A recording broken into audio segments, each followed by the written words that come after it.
Hello everyone, welcome to Jeff's Best Bets. I'm your host, Jeffrey Allen Turner, aka Mega Jetty 1, and you can bet on that. Avengers, assemble! Now, what can be said about the Avengers that hasn't already been said? They are the A-Team of Marvel. They are Earth's Mightiest Heroes. They are the biggest thing that's happened to cinema since maybe Star Wars. Except for one little small thing. The X-Men beat them to it. Now, the X-Men were created well before the Avengers, and they hit their big boom before the MCU ever came about. And the 1990s were the height of X-Men's popularity due largely to the kids' cartoon series with gritty adult themes. Something that studios are too chicken shit to try and pull off these days. With that said, I'm going to talk to you about what makes both the Avengers and the X-Men great, and see if one of them is truly better than the other.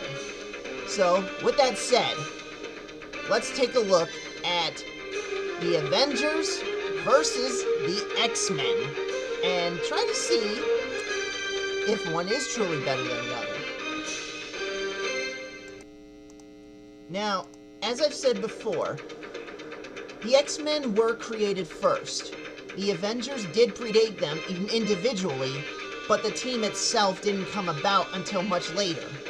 The X-Men's original lineup was Professor X as the founder and Cyclops as the leader, followed by Jean Grey, who originally went by the codename Marvel Girl, and Angel, who fought with Cyclops over Jean well before Wolverine came along, and then there was Beast, who we all know and love, and Iceman, who was never gay, but was a flirtatious ladies' man. The fact that the current Marvel comics make him gay is just, I don't get it. Probably stupid people who don't have a concept of history, that's probably it. At the start of the X-Men, they were very popular and relatable, especially when recurring villains like Magneto and the Brotherhood of Mutants, and in my opinion, a highly underrated X-Men villain and the movies have yet to use, Eunice the Untouchable. But over time, the stories became stale and the characters became boring, and their run came to a temporary end until Chris Claremont came along and introduced a new lineup that had Wolverine, Storm, Colossus, Nightcrawler, Thunderbird, and Sunfire. With the Claremont run, we got stories that became more intriguing, like Days of Future Past, or God Loves, Man Kills, or even the Phoenix and Dark Phoenix sagas. In an attempt to revive the classic X-Men lineup, Marvel brought them back under the new team name, X-Factor. But sadly, they were still considered boring. But eventually, a cartoon series called Pride of the X-Men was made, and only one episode ever saw the light of day, and that was it. The show had some good points and bad points, but Marvel was determined to give audience the true definitive X-Men. Then the 1990s came about, and we were introduced to X-Men, the animated series, which had the Jim Lee lineup. This show was aimed at kids, like myself, and yet it had intriguing, complex, adult-themed stories that made even grown-ups want to watch it. My stepdad thought it was a kid's show until he saw episode arcs like Days of Future Past, One Man's Worth, and Beyond Good and Evil. It even gave us a great character named Morph, who was supposed to be killed off in the first 2 episodes of the series. But he became so popular among fans that he was brought back for season 2. After this, the 2000s gave us X-Men Evolution.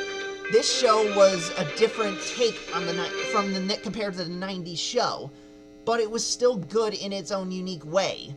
Most of the X-Men are teenagers rather than adults like in the 90s show, and they attend high school while living at the Xavier Institute. A bit of a plot hole in logic, but what the hell, let's just roll with it.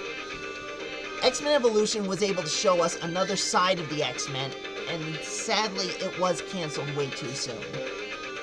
Then there was Wolverine and the X-Men, a cartoon that about the X-Men's most popular character not only stealing the spotlight, but also leading the X-Men. It was based on Astonishing X-Men by the Avengers director, Joss Whedon.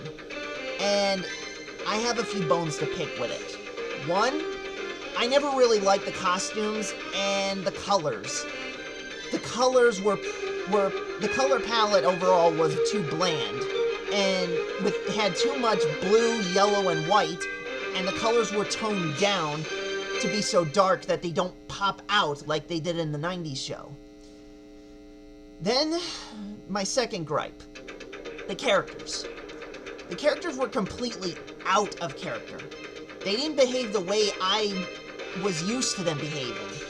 Cyclops was too much of a hothead over Wolverine hitting on Jean, and we all know Wolverine is always going to hit on Jean.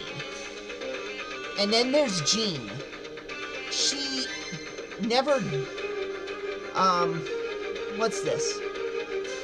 Oh yeah, Cyclops, he was hot-headed in a way he never had been before. And Jean, she openly flirted with Wolverine in front of her boyfriend Cyclops.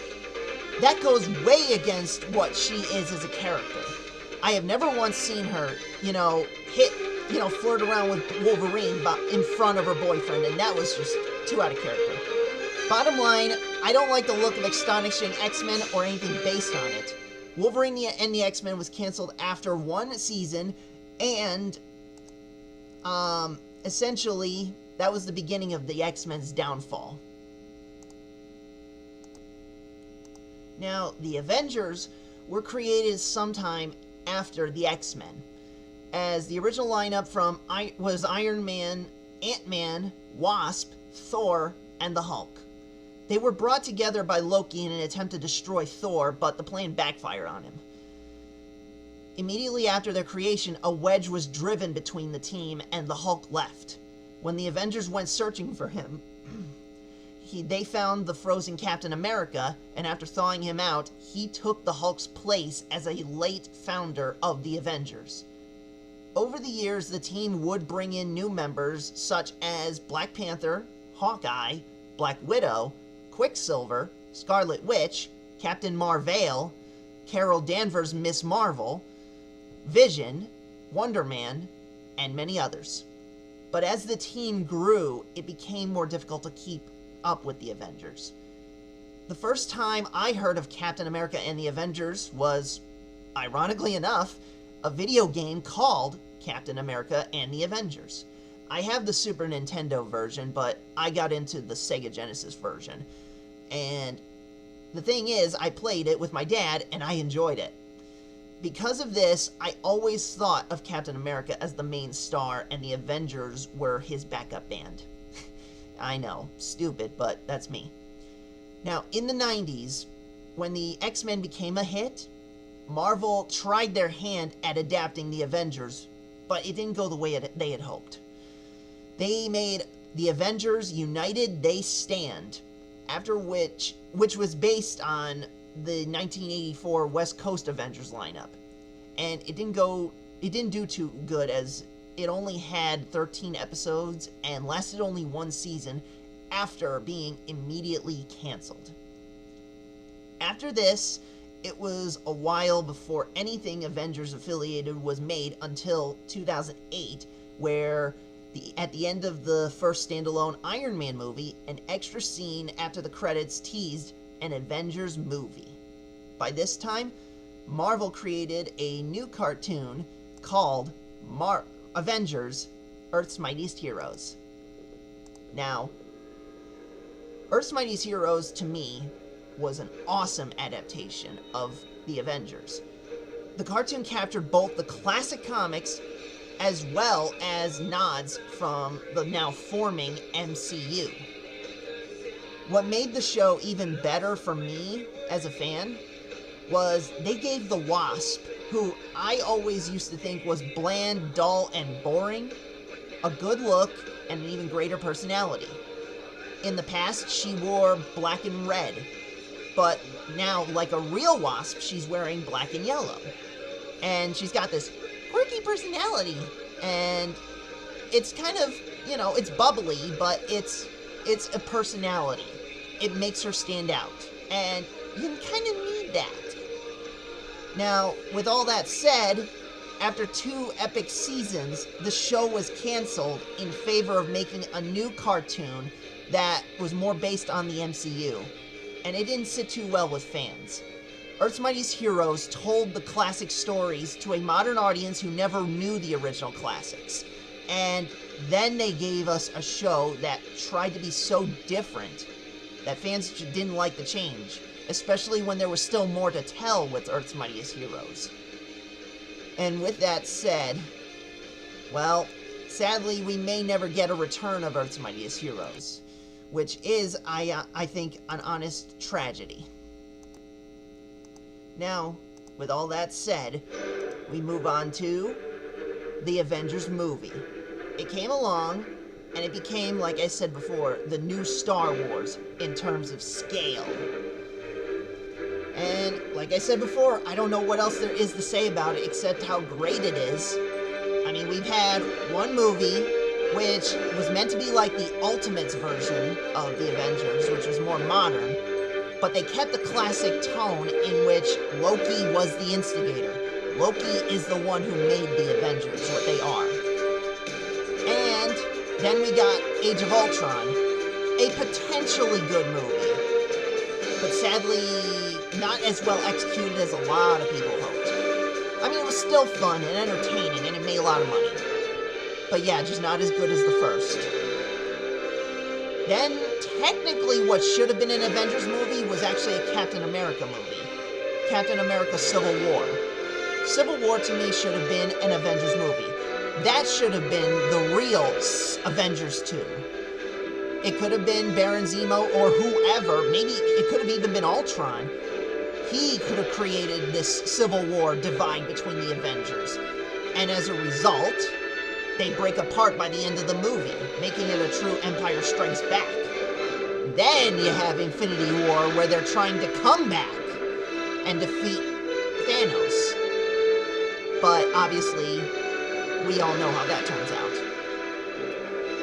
Now, with that said, there are some current issues with both Avengers and X-Men. X-Men, when Disney bought the rights to Marvel, Fox still owned some rights to X-Men, and the two studios have been in a pissing match ever since to try and make something good based on them, and we've got nothing good since. I mean, yeah, we got a few things, but not as good as the old stuff, if you get what I'm saying. For Avengers, the Avengers really are still running strong, despite the few bumps in the road, with all the MCU films being made, as well as some games and stuff that are either have been made or are in the making. In conclusion, Avengers seems to be in the spotlight right now, but the X-Men hit the spotlight first, and are still favorable underdogs in this clash of superhero teams. Once Marvel has become exhausted with Avengers, I have no doubt they will eventually start to push some new X-Men cartoons and movies and video games towards us, especially since Disney bought Fox and Marvel now technically has the X-Men back under their roof. And I, for one, would love to see a new X-Men cartoon, maybe a continuation of the 90s show, or even X-Men Evolution. Either way, it's all good. I miss the X-Men. The movies were trying to do some good. I won't say they didn't. It's just, they haven't been able to hit that big mark like the old cartoons and video games. For me, I love the Avengers with everything they've done, but I'm still sticking with the X-Men because they are the underdogs in more ways than one. And you can bet on that. Oh, what the hell, I'm just gonna let this thing play off, and then I'll end the video.